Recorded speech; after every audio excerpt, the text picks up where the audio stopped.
কিন্তু কিভাবে কিভাবে ওমর রাদিয়াল্লাহু তাআলা আনহুর নাম দিয়ে ভারত, বাংলাদেশ, পাকিস্তানের মাটিতে, পৃথিবীর অন্যান্য দেশেও চলছে 20 রাকাত তারাবি, অথচ ওমর রাদিয়াল্লাহু তাআলা উপরে একটা মিথ্যা অপবাদ। অতএব 20 রাকাত তারাবির দিকে ভবিষ্যতে ভুলেও দেখা একজন হুঁশিয়ার মানুষের জন্য বোকামি হবে।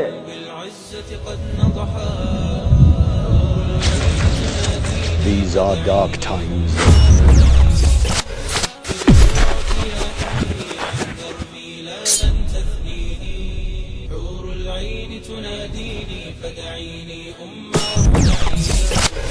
তার কিতাব আছে মজমু ফাতাওয়া ও মাকালাত মুতানাওয়িআ, 11 নম্বর খণ্ড, মজমু ফাতাওয়া ইবনে বাজ, ফাতাওয়া লাজনাতি দায়মা লিল বুহুথিল ইলমিয়্যাতি ওয়াল ইফতা, এর 7 নম্বর খণ্ড, রাসূল সাল্লাল্লাহু আলাইহি ওয়াসাল্লামের প্র্যাকটিক্যাল নামাজ, পিস পাবলিকেশন থেকে প্রকাশিত, তাসহিহু হাদিসি সালাতিত তারাবি 20 রাকাতান ওয়ার রাদ্দু আলাল আলবানি ফি তাযঈফিহি আত-তারাবি আকসার মিন 1000 আম ফি মসজিদিন নবী সাল্লাল্লাহু আলাইহি ওয়াসাল্লাম।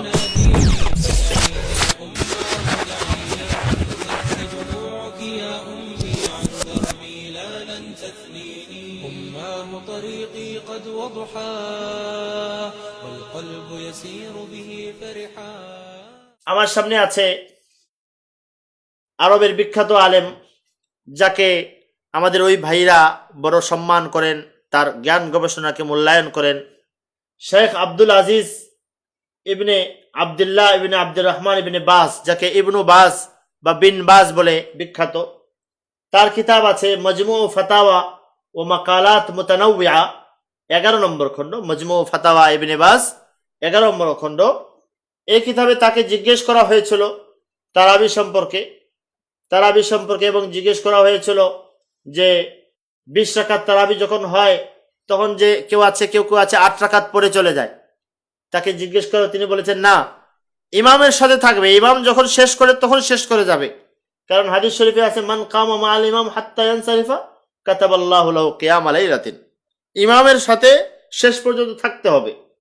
তিনিও তার এই কিতাবে এখানে বলেছেন ওয়াস সালাসু ওয়াল 20, 23 রাকাত অর্থাৎ 20 তারাবি 3 রাকাত বেতে, ফালাহা ওমর রাদিয়াল্লাহু আনহু ওয়াস সাহাবা, ওমরও 20 রাকাত পড়েছেন, সাহাবায়ে কেরামও 20 রাকাত পড়েছেন।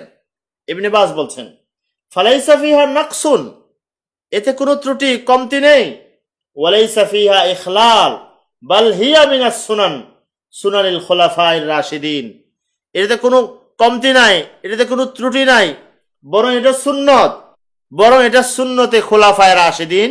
বলছেন ইবনে বাজ, তিনি কোনো হানাফি আলেম নন, তিনি কোনো শাফিঈ, হাম্বলি, মালিকি আলেম নন, তিনি একথা বলছেন এটা হলো সুন্নাতুল খুলাফা। আর আল্লাহর নবী বলেছেন সুন্না আলাইকুম বিসুন্নতি ওয়া সুন্নাতিল খুলাফায়ে রাশিদিন আল মাহদিয়িন। 3 নম্বর, আমার সামনে আছে সৌদি আরবের ফতোয়া বিভাগের থেকে প্রকাশিত ফাতাওয়া লাজনাতি দায়মা লিল বুহুথিল ইলমিয়্যাতি ওয়াল ইফতা, এর 7 নম্বর খণ্ড আমার সামনে আছে। এখানে সৌদি আরব থেকে যে প্রকাশিত এই দারুল ইফতা, এর মধ্যেও একজন ছিলেন আমাদের শেখ আব্দুল আজিজ বিন বাজ, এখানে তার দস্তখত আছে। এখানেও 20 রাকাত তারাবি সম্পর্কে একটা প্রশ্ন এসেছে। তো প্রশ্নের উত্তরে এই কিতাবের 198 পৃষ্ঠায় বলেছেন ওয়ালিআন্না উমর রাদিয়াল্লাহু আনহু ওয়াস সাহাবাতু রাদিয়াল্লাহু আনহুম সাল্লাউহা ফি বাদিল লায়ালি 20 সিওয়াল ওয়িত্রি, তারা কি করেছেন 20 রাকাত তারাবি বেতের ছাড়া 20 রাকাত তারাবি পড়েছেন মানে একথা প্রমাণিত, দলিল দ্বারা প্রমাণিত। এখানে দস্তখত আছে আব্দুল্লাহ ইবনে কাউদ, আব্দুর রাজ্জাক আফিফি এবং আব্দুল আজিজ বিন আব্দুল্লাহ বিন বাজের দস্তখত এখানে আছে। আমার সামনে আরেকটি কিতাব আছে, সেটা হলো ইব্রাহিম ইবনে মুহাম্মদ, শেখ মুহাম্মদ ইবনে ইব্রাহিম আত-তুওয়াইজিরি রাহিমাহুল্লাহ, মুহাম্মদ ইবনে ইব্রাহিম আত-তুওয়াইজিরি রাহিমাহুল্লাহ, যিনি শেখ ইবনে বাজ এবং শেখ মুহাম্মদ বিন সালেহ আল উসাইমিন রহমতুল্লাহ আলাইহির শিষ্য ছিলেন। সৌদি আরবের তাওঈয়াতুল জালিয়াতের বিভিন্ন শাখার বিভিন্ন অঞ্চলের যিনি প্রধান ছিলেন দীর্ঘদিন পর্যন্ত, বিখ্যাত গবেষক আলেম। শেখ তুয়াইজিরি তার একটা নামাজের কিতাব অনুবাদ করেছেন আমাদের দেশের সালাফি আলেম রাসূল সাল্লাল্লাহু আলাইহি ওয়াসাল্লামের প্র্যাকটিক্যাল নামাজ, পিস পাবলিকেশন থেকে প্রকাশিত। এই অনুবাদ করেছেন, অনুবাদের সম্পাদনায় আছেন শেখ আব্দুর রাজ্জাক সালাফি। শেখ আব্দুর রাজ্জাক সালাফি, ভাইস প্রিন্সিপাল মাদ্রাসাতুল হাদিস, নাজিরবাজার, ঢাকা। শেখ আব্দুর রাজ্জাক সালাফি তার এই কিতাবের 220 নম্বর পৃষ্ঠায়, তার এই কিতাবে 220 নম্বর পৃষ্ঠা থেকে তারাবির আলোচনা শুরু হয়েছে। আমি অনুরোধ করব এটা পড়ার, যেহেতু লিখেছেন একজন বিখ্যাত সৌদি আরবের সালাফি আলেম এবং অনুবাদ করেছেন আমাদের দেশের শেখ আব্দুর রাজ্জাক সালাফি। এখানে প্রথমে আলোচনা হয়েছে রাসূলুল্লাহ সাল্লাল্লাহু আলাইহি ওয়াসাল্লামের সময়ের তারাবি। এখানে তারা উল্লেখ করেছেন রাসূলুল্লাহ সাল্লাল্লাহু আলাইহি ওয়াসাল্লামের সময় তারাবিতে নবীজি কত রাকাত তারাবি পড়েছেন এর কোনো সংখ্যা উল্লেখ নেই। এমনকি যে হযরত আয়েশা রাদিয়াল্লাহু আনহা যে হাদিস দিয়ে তারা 8 রাকাত তারাবির দলিল দেন, হাদিস এখানে আনেননি। যে নবীজি কত রাকাত তারাবি পড়েছেন এর কোনো উল্লেখ নেই, তারাবি পড়েছেন নবীজি। দ্বিতীয়ত ওমর রাদিয়াল্লাহু আনহুর সময়ে তারাবি এর আলোচনায় দ্বিতীয় তার বইয়ের 221 নম্বর পৃষ্ঠায় তিনি এখানে লিখেছেন 1, 2, 3টা উদ্ধৃতি এনেছেন। 3টা উদ্ধৃতিতে লিখেছেন যে ওমর রাদিয়াল্লাহু জামানায় 20 রাকাত তারাবি পড়া হতো। 1 নম্বর ইবনে আব্দুল বার বলেন ওমর রাদিয়াল্লাহু সময় তারাবি 23 রাকাত পড়া হতো। 20 রাকাত তারাবি 3 রাকাত বেতের। 2 নম্বর সাহেবের শিষ্যগণ তারাবি 20 রাকাত হওয়ার মতো মত ব্যক্ত করেছেন। ইবনে হাজার আসকালানি ফতুল বারিতে আল্লামা শাওকানি 20 রাকাতের কথা উল্লেখ করেছেন। 3 নম্বরে লিখেছেন ইয়াজিদ ইবনে খুসাইফা সাহেব ইবনে ইয়াজিদ থেকে যে হাদিস বর্ণনা করেছেন ইমাম মালিক তা মুয়াত্তায় বর্ণনা করেছেন, সেখানেও 20 রাকাতের কথা উল্লেখ আছে। সুনানে কুবরায় একথা লেখা আছে যে ওমরের জমানায় সময় লোকেরা 20 রাকাত তারাবি পড়তেন। দাঁড়িয়ে থাকা কষ্টকর বিদায় ওসমানের সময় লোকেরা লাঠির উপর ভর করে দাঁড়াতেন। পরিষ্কার ওমরের জমানায় আলোচনা করা হয়েছে। 3টি উদ্ধৃতিতে উল্লেখ করেছেন ওমরের জমানায় 20 রাকাত তারাবি। মুয়াত্তা মালিকের এক বর্ণনায় 8 রাকাত এবং 3 রাকাত 11 রাকাতের কথা আছে। এই উল্লেখ করে পরে আহলে হাদিস আলেম শাওকানের উদ্ধৃতি উল্লেখ করেছেন তিনি 222 পৃষ্ঠায়। সেখানে শেষে বলেছেন ইয়াজিদ সাহেব ইবনে ইয়াজিদের তৃতীয় ছাত্র মুহাম্মদ ইবনে ইউসুফ উপরোক্ত কথাগুলো বর্ণনাকারী হাদিসের মৌল সূত্র অনুসারে একই রাবির এক বিষয়ে পৃথক পৃথক মত প্রকাশ করা বিশুদ্ধ হওয়ার অন্তরায়, অর্থাৎ এটাকে মুস্তারিব বলতে চেয়েছেন।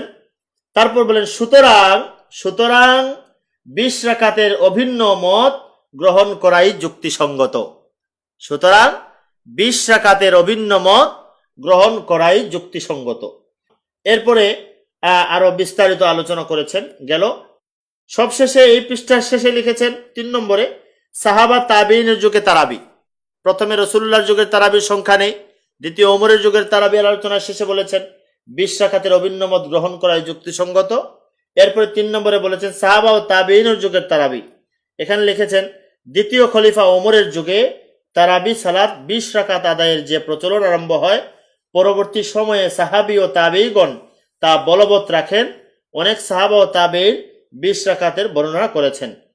পরবর্তীগণ সাহাবী তাবেঈরা 20কে বলবৎ রাখেন, কিন্তু তারা 8 রাকাতের বর্ণনা করেননি। পরবর্তীতে সাহাবীগণ 20 রাকাতের তারাবি বলবৎ রেখেছেন, বর্ণনা করেছেন, তারা 8 রাকাতের তারাবি বর্ণনা করেননি। এ কিতাব কোনো হানাফি আলেমের লেখা নয়, অনুবাদক কোনো হানাফি আলেম নয়, সম্পাদক কোনো হানাফি আলেম নন, বরং সকলেই সালাফি। এরপরে পুনরায় 20 রাকাতের বিষয়ে আরো লম্বা চূড়া আলোচনা করেছেন, যা আমি আগে যে কথাটা বলেছিলাম হযরত ওমর ইবনুল খাত্তাব রাদিয়াল্লাহু আনহু জামানায় 20 রাকাত তারাবি পড়া হয়েছে। এই তারাবিকে কোনো বিজ্ঞজন, কোনো বিজ্ঞ আলেম এই তারাবি 20 রাকাত তারাবির বিষয়ে কখনো অস্বীকার করেননি। এটাকে সত্য প্রমাণিত সহিহ মেনেছেন। আমি উদাহরণ দিয়েছি ইবনে তাইমিয়া, বিন বাজ এবং ফাতাওয়া লাজনাতিদ দায়েমার এবং সবশেষে শেখ তুয়াইজিরির। 2 জন আলেম, প্রসিদ্ধ আলেমদের মধ্যে একজন হলেন আব্দুর রহমান মুবারকপুরি, যিনি সুনানে তিরমিজির ব্যাখ্যা করেছেন তুহফাতুল আহওয়াজি নামে। তিনি এই 20 রাকাতের এই বর্ণনাকে দুর্বল আখ্যায়িত করতে চেষ্টা করেছেন। আরেকজন হলেন শেখ নাসিরউদ্দিন আলবানী রহমতুল্লাহ আলাইহি, তিনিও চেষ্টা করেছেন। তো শেখ মুবারকপুরি এই চেষ্টা করতে গিয়ে ইনি যে কত অপরিপক্কতা, হাদিস শাস্ত্রে কত অপরিপক্কতা, কত দুর্বলতা তার মাঝে ছিল, এর সবটুকুর প্রমাণ তিনি এখানে দিয়েছেন। যা প্রমাণ করার জন্য সময়ের প্রয়োজন, যে তিনি বড় বড় ইমাম, হাদিসের বড় বড় ইমাম, বর্ণনাকারী, যার আলোচনা সামনে আসবে একজনের, বড় ইমামকে তিনি বলে দিয়েছেন মজহুল, অপরিচিত, তাকে কেউ চিনে না, উনি চিনতে পারেননি। তো এটা তার অপরিপক্কতার দলিল। দ্বিতীয়, শেখ নাসির উদ্দিন আলবানী রহমতুল্লাহ যখন 20 রাকাত তারাবির, ওমরের জমানায় 20 রাকাত তারাবি অস্বীকার করলেন, তখন সৌদি আরবের সালাফি আলেমদের মধ্যে অনেকেই তার বিরুদ্ধে কলম ধরেছেন, বড় বড় মুহাক্কিক গবেষক আলেমদের মধ্যে। এর মধ্যে একটা কিতাব আমার সামনে এখানে আছে। সৌদি আরবের দারুল ইফতার একজন গবেষক ইসমাইল ইবনে মুহাম্মদ আল আনসারী রহমতুল্লাহ আলাইহি, তিনি একটি কিতাবে লিখেছেন, তাসহিহু হাদিসি সালাতি তারাবি 20 রাকাতান ওয়ার রাদ্দু আলাল আলবানী ফি তাযঈফিহি। আলবানী রহমতুল্লাহ হাদিসকে জয়ীফ বলতে গিয়ে কত মূলনীতির কত লঙ্ঘন করেছেন, কত দুর্বলতার পরিচয় দিয়েছেন, এটা এই সালাফি আলেম শেখ ইসমাইল ইবনে মুহাম্মদ আল আনসারী তার এই কিতাবে তুলে ধরেছেন। যারা আগ্রহী, যারা জানতে আগ্রহী, তারা এই কিতাব পাঠ করে দেখবেন, তাসহিহু হাদিসি সালাতি তারাবি 20 রাকাতান। এবং এই কিতাব অনুবাদ হচ্ছে, ইনশাল্লাহ শীঘ্রই এর অনুবাদও আপনাদের কাছে পৌঁছে যাবে। তো মোট কথা, এই 20 রাকাত তারাবির এই বিষয়টি অস্বীকার করার আর কোনো সুযোগ থাকে না। এজন্য সৌদি আরবের মসজিদে নববীর এক সময়কার বিখ্যাত মুদাররিস, যিনি হাদিসের দর্শ দিতেন, বিখ্যাত আলেমে দিন শেখ আতিয়া সালেম রহমতুল্লাহ আলাইহি, এই সুবিখ্যাত কথা যখন অস্বীকার করা শুরু হয়, তখন তিনি কিতাব রচনা করলেন, আত-তারাবিহ আকসারা মিন আলফি আম ফি মসজিদিন নবী সাল্লাল্লাহু আলাইহি ওয়াসাল্লাম। 1000 বছরের বেশি কাল সময় ধরে মসজিদে নববীতে 20 রাকাত, মসজিদে নববীতে যে তারাবি চলছে 20 রাকাত, 20 রাকাতের ঊর্ধ্বে, এই তারাবির ইতিহাস তিনি এখানে তুলে ধরেছেন। ইতিহাস তুলে ধরেছেন কোনো হানাফি আলেম নয়, বাংলাদেশি আলেম নয়, মসজিদে নববীর যিনি দীর্ঘদিন হাদিসের দর্শ দিয়েছেন, বিখ্যাত আলেমে দিন, তিনি ওখানে ইতিহাস তুলে ধরেছেন।